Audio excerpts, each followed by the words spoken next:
Ladies and gentlemen, the President of the United States.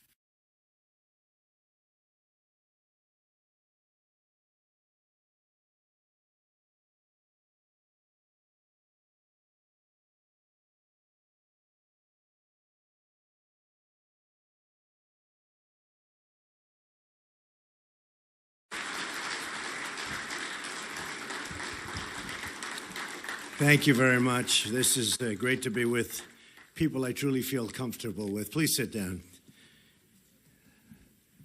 They'll say, I didn't get a standing ovation because they never sat down. And I say, I got one standing ovation because they never sat down. But I want to thank you all. I have great love for what you do and the way you do it.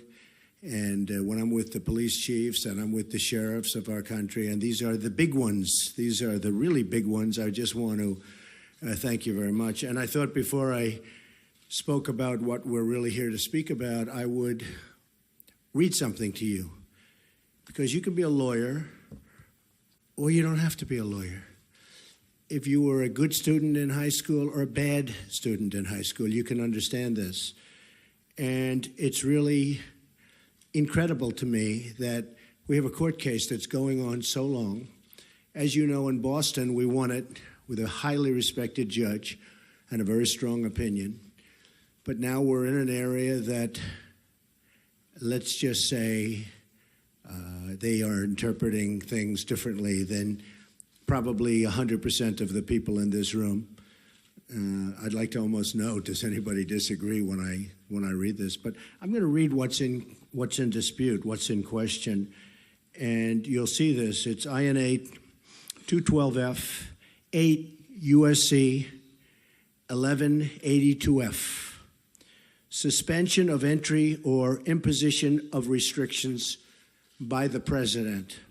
Okay, now this isn't just me. This is for Obama, for Ronald Reagan, for the president. And this was done, very importantly, for security, something you people know more about than all of us. It was done for the security of our nation, the security of our citizens, so that people come in who aren't going to do us harm. And that's why it was done. And it couldn't have been written any more precisely. It's not like, oh, gee, we wish it were written better. It was written beautifully. So just listen. Here's what it says. This is what they're arguing. Whenever the president finds that the entry of any aliens, okay, the entry of any aliens or of any class of aliens, so any aliens, any class of aliens, into the United States. So the entry of people into the United States, let's say, just to be precise, of aliens into the United States. So anytime, whenever the president finds that the entry of any alien or any class of aliens into the United States would be detrimental to the interests of the United States, right? So if I find as president that a person or a group of people will be detrimental to the interests of the United States, and certainly there's lots of examples that we have, but you shouldn't even have them necessarily. He may be, and he may, by proclamation, and for such period as he shall deem necessary. Now, the only mistake is they should have said he or she. But hopefully it won't be a she for at least another 7 years. After that, I'm over. See? I just noticed that, actually.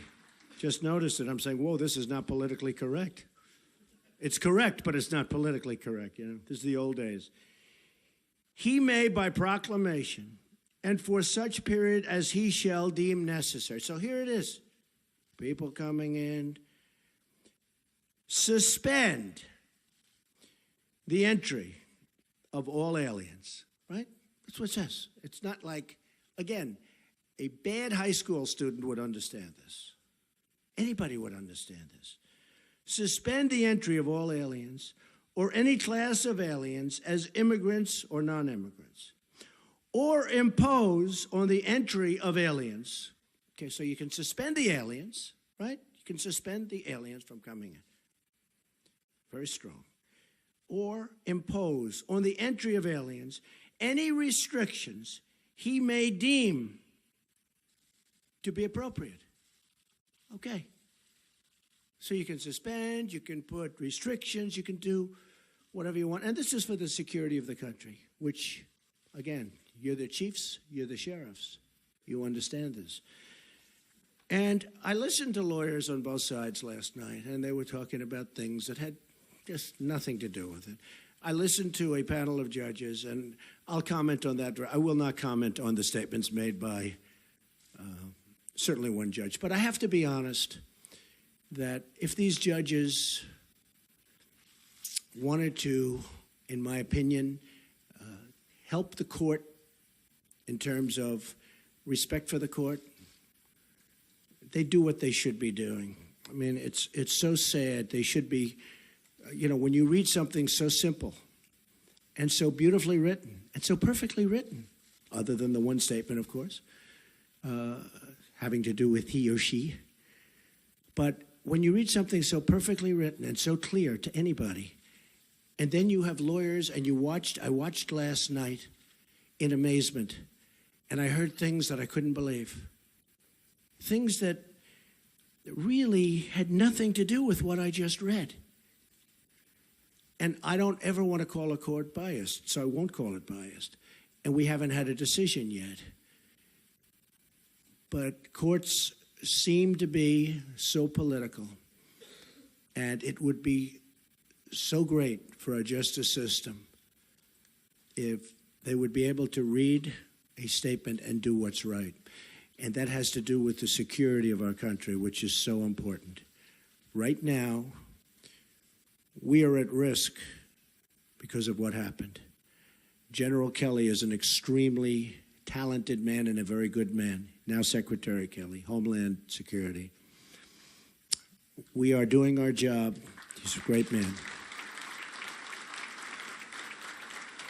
We're doing our job, and one of the reasons you probably heard that we did it so quickly, in fact, I said, let's give a 1-month notice.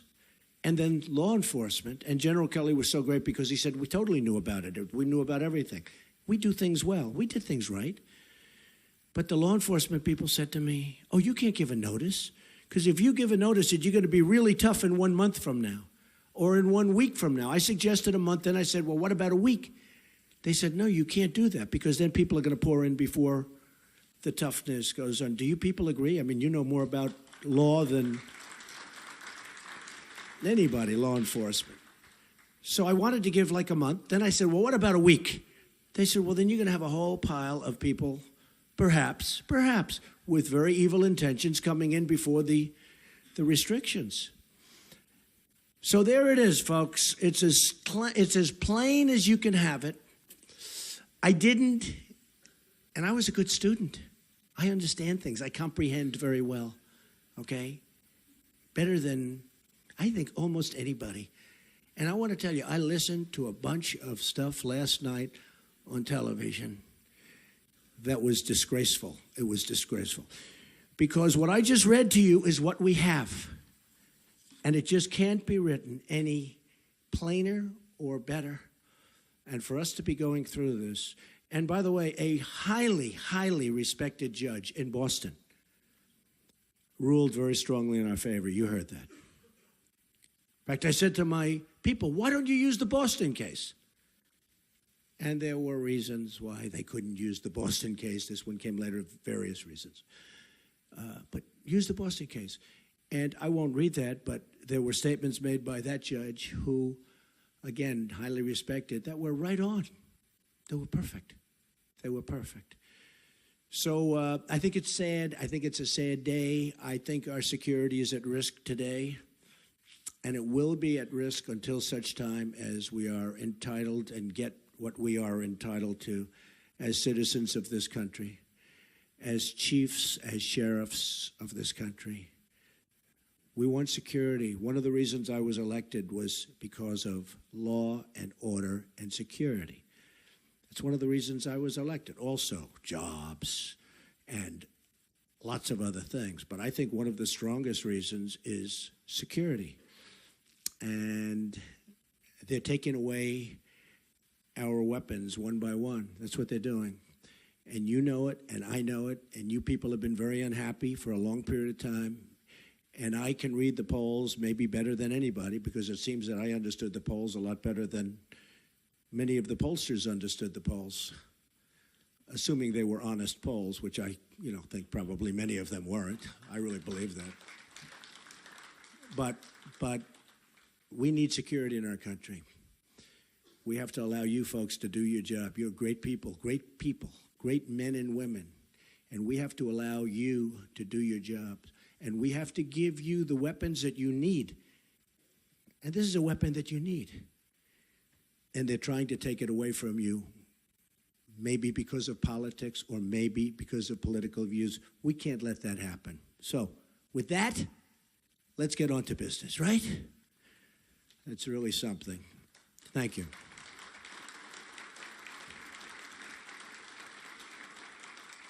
I want to thank Sheriff Sandra Hutchins and Chief Tom Manger for your leadership and, frankly, for the service. You have had great service. Everyone has told me about you, two legendary people. All of us here today are united by one shared mission: to serve and protect the public of the United States.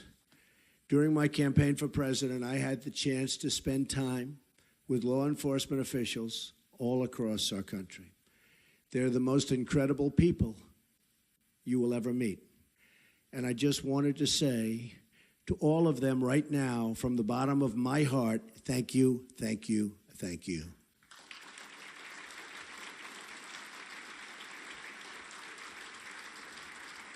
Thank you. There are many actions we in the federal government can take to help improve safety in your communities. But I believe that community safety begins with moral leadership.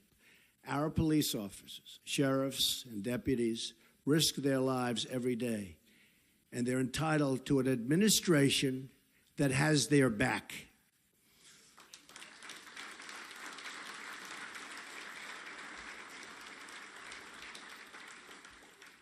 The first step in restoring public safety is affirming our confidence in the men and women charged with upholding our laws. And I'm going to add justices, judges in that category. And I'm very proud to have picked Judge Gorsuch, who I think is going to be an outstanding member of the Supreme Court. Outstanding.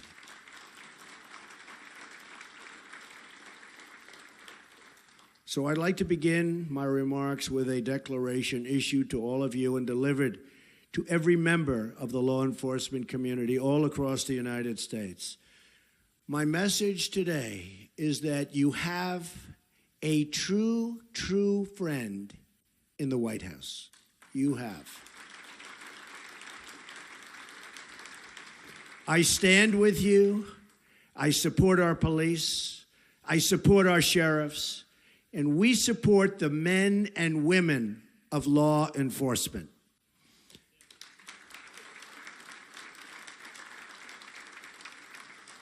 Right now, many communities in America are facing a public safety crisis.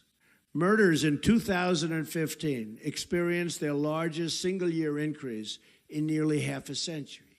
In 2016, murders in large cities continued to climb by double digits.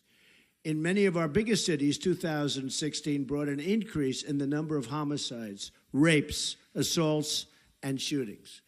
In Chicago, more than 4,000 people were shot last year alone, and the rate so far this year has been even higher. What is going on in Chicago? We cannot allow this to continue. We've allowed too many young lives to be claimed, and you see that. You see that all over. Claimed by gangs, and too many neighborhoods to be crippled by violence and fear. 60% of murder victims under the age of 22 are African American. This is a national tragedy, and it requires national action. This violence must end, and we must all work together to end it. Whether a child lives in Detroit, Chicago, Baltimore, or anywhere in our country, he or she has the right to grow up in safety and in peace. No one in America should be punished because of the city where he or she is born. Every child in America should be able to play outside without fear, walk home without danger, and attend a school without being worried about drugs or gangs or violence. So many lives and so many people have been cut short. Their potential, their life has been cut short. So much potential has been sidelined. And so many dreams have been shattered and broken, totally broken. It's time to stop the drugs from pouring into our country. And by the way, we will do that. And I will say this, General, now Secretary Kelly, will be the man to do it. And we will give him a wall. And it will be a real wall. And a lot of things will happen very positively for your cities, your states. Believe me, the wall is getting designed right now. A lot of people say, oh, Trump was only kidding with the wall. I wasn't kidding. I don't kid. I watch this and they say I was kidding. No, I don't kid. I don't kid about things like that, I can tell you. No, we will have a wall. It will be a great wall, and it will do will be a big help. Just ask Israel about walls. Do walls work? Just ask Israel. They work, if it's properly done. It's time to dismantle the gangs terrorizing our citizens. And it's time to ensure that every young American can be raised in an environment of decency, dignity, love, and support. You have asked for the resources, tools, and support you need to get the job done. We will do whatever we can to help you meet those demands. That includes a zero-tolerance policy for acts of violence against law enforcement. We all see what happens. We all see what happens and what's been happening to you. It's not fair. We must protect those who protect us. The number of officers shot and killed in the line of duty last year increased by 56% from the year before. Last year in Dallas, police officers were targeted for execution. Think of this. Who ever heard of this? They were targeted for execution. 12 were shot and 5 were killed.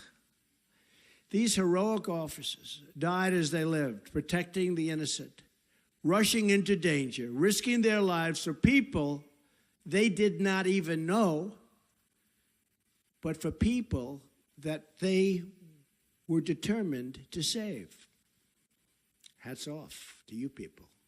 These slain officers are an eternal monument to all of the men and women who protect our streets and serve our public.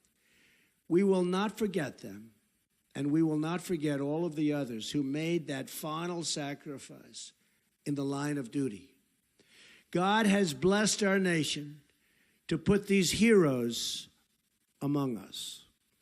Those who serve in law enforcement work long hours. You work long hours. I know so many sheriffs, so many chiefs, so many police. You work long hours and dangerous hours oftentimes in difficult conditions and for not that much pay relative to what you're doing. They do it because they care. We must work with them, not against them. They're working against you. For many years, they've been working against you. We must support them, not undermine them. And instead of division and disunity, and which is so much disunity, we must build bridges of partnership and of trust. Those who demonize law enforcement or who use the actions of a few to discredit the service of many are hurting the very people they say that they want to help. When policing is reduced, crime is increased, and our poorest citizens suffer the most. And I see it all the time. When the number of police goes down, crime goes up. To build needed trust between law enforcement and the communities they serve, it is not enough for us to merely talk to each other. We must listen to each other. All of us share the view that those in uniform must be held to the highest possible standard of conduct. So important. You are the role models to young Americans all across this country, many of whom want to go into law enforcement, many of whom want to be a sheriff or a police chief, many of whom, they have great respect for you, tremendous respect. You don't even realize it, but I will tell you, they have great respect and admiration for the people in this room and the people that you represent. And don't let anyone ever tell you different. Don't let the dishonest media try and convince you that it's different than that, because it's not.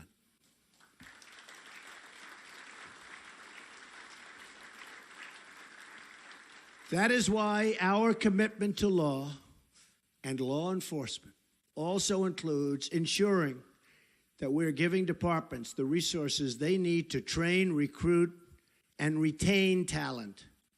As part of our commitment to safe communities, we will also work to address the mental health crisis. Prison should not be a substitute for treatment. We will fight to increase access to life-saving treatment to battle the addiction to drugs, which is afflicting our nation like never, ever before, ever.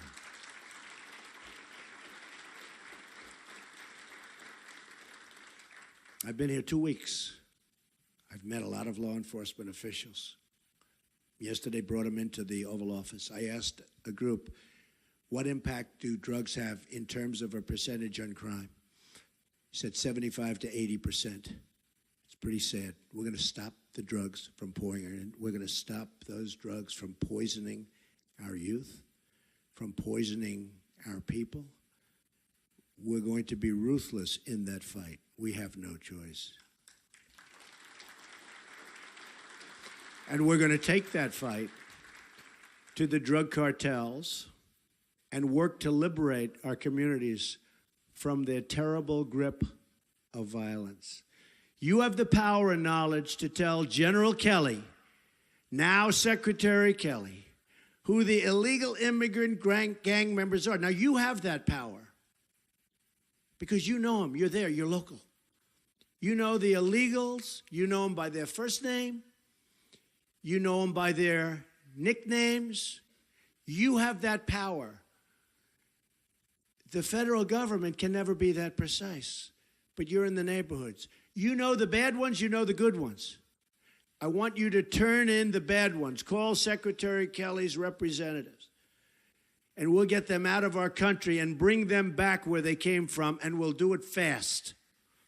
You have to call up the federal government, Homeland Security, because so much of the problems, you look at Chicago and you look at other places, so many of the problems are caused by gang members, many of whom are not even legally in our country. And we will work with you on the front lines to keep America safe from terrorism, which is what I began this with. Terrorism, a tremendous threat, far greater than people in our country understand. Believe me, I've learned a lot in the last 2 weeks, and terrorism is a far greater threat than the people of our country understand. But we're going to take care of it. We're going to win. We're going to take care of it, folks. Let today be the beginning of a great national partnership. Let today serve as a great call to action. And let this moment represent a new beginning in relations between law enforcement and our communities. I want you to know the American public totally stands with you. I want you to know the American people support you. I want you to know how proud we are, truly proud to know you. We applaud your efforts. We thank you for your service. And we promise that you will always find an open door at the White House, an open invitation to our great cops and sheriffs nationwide. They're great people. You are great people. Thank you. God bless you, and God bless America. Thank you very much. Thank you. Thank you, everybody.